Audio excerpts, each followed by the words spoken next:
Hey, my name's Genevieve. I'm with Goddess Gains by Genevieve, helping women regain autonomy of their total wellness, mind, body, and spirit. So ladies, I'm here to chat with you guys about something really important.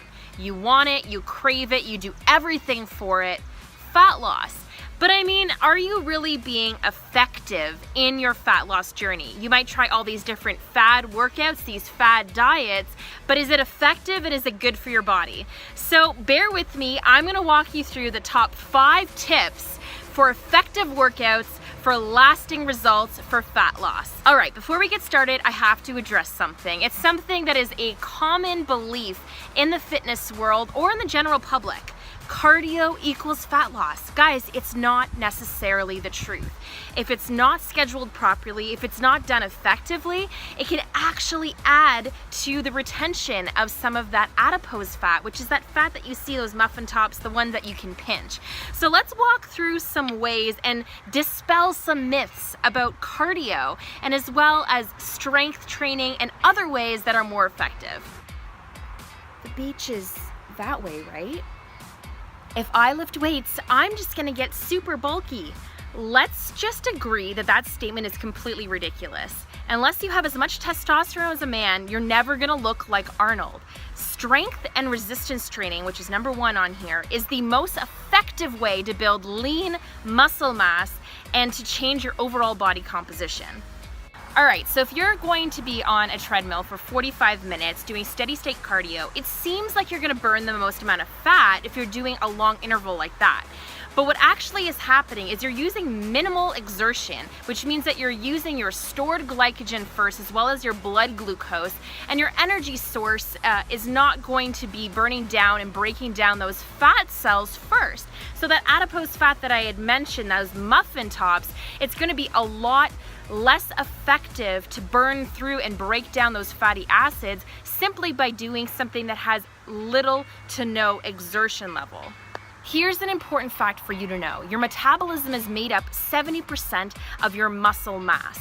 So every year over the age of 30, you lose 1% of muscle mass. And unfortunately for women, every single decade that passes, on average, we gain about 10 pounds and lose 5 pounds of muscle mass.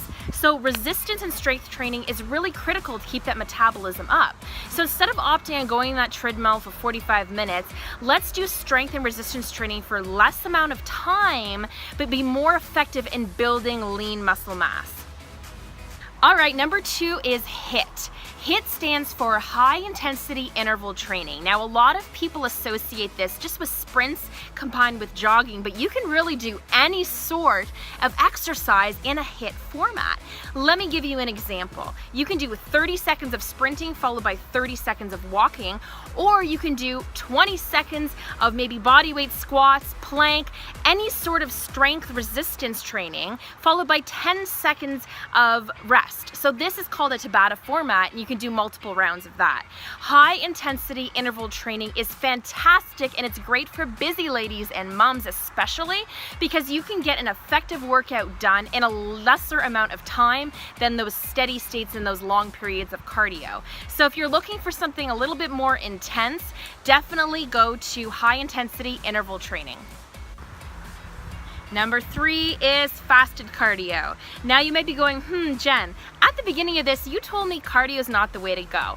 Actually, what I was saying is if you don't have the proper strategy to your cardio and the proper time frames, that it might not be as effective for you. But you know what? There is a time and place for steady state cardio and other forms of cardio as well, but it has to be strategic.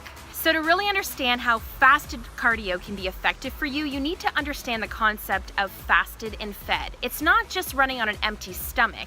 It means when your insulin levels have been dropped down to the lowest point, or basically baseline, and you haven't eaten usually for about 8 to 12 hours. Your body has burned through all of that stored glycogen, all of the blood glucose, and it's very, very low for your insulin. So what is this going to do? Well, your body is going to start breaking down fatty acids, breaking down those fat cells, and using fat for fuel. So when you wake up in the morning, you haven't eaten for 12 hours, this is the best time to do your cardio, to do your HIIT training, to do your strength training even, in order for you to maximize your results and to burn all of that stored fat.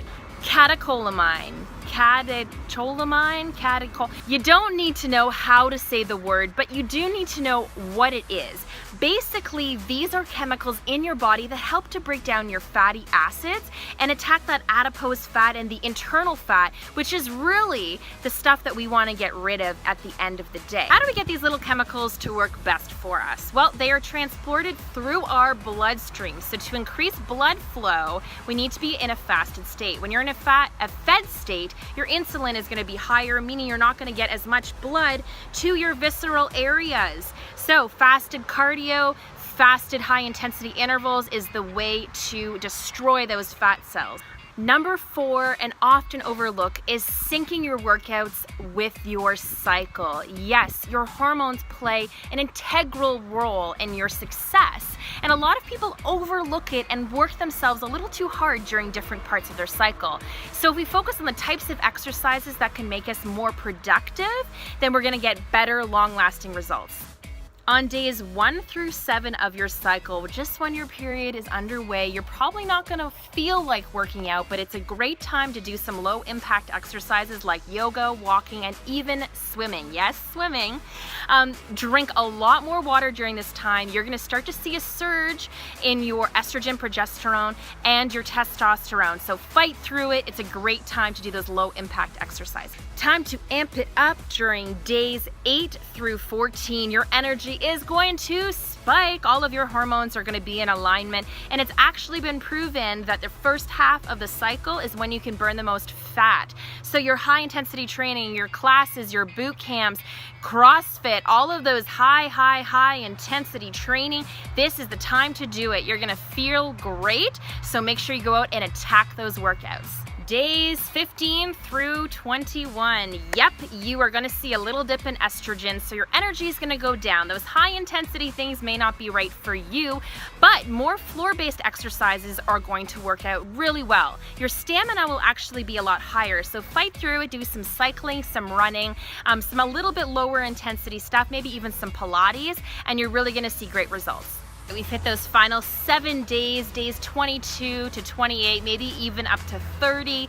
This is not the time to slow down. You're actually going to see a little bit more of a heat increase in your overall body. So doing things like power yoga and cycling, where you're really sweating it out before you go back to days 1, is going to be absolutely awesome during this time. Now, your mood is going to fluctuate, I know. However, exercise releases endorphins, so you're going to feel a lot happier. So don't give up during this time frame. Then we start all over again. All right, you've made it to tip number 5, and this one is the most important. You have to love the exercises that you do. So if you hate working out, if you're one of those people that's like, just can't get myself to the gym, then find other ways to enjoy your exercise. I encourage you to get outside in the elements, do it at the cottage, do it where you're getting the vitamin D into your pores, take a dance class, do recreational sports, do it with your children, and enjoy every single time you do your workout. So remember, all of these great tips are awesome, but it is nothing if you're not pairing it with a healthy lifestyle. So don't deprive yourself of calories in certain foods. Just really be conscious and mindful when you're eating, and really focus on things that are going to fuel your body and your workouts. So if you have loved all of these tips and you want more, plus recipes, maybe some workouts, some motivational stuff, definitely follow Goddess Gains on Facebook, YouTube, and Instagram for all of this great content. If you want the full script with all of the details so you can make sure to check in at any given time, check out my blog for the full manuscript. Bye.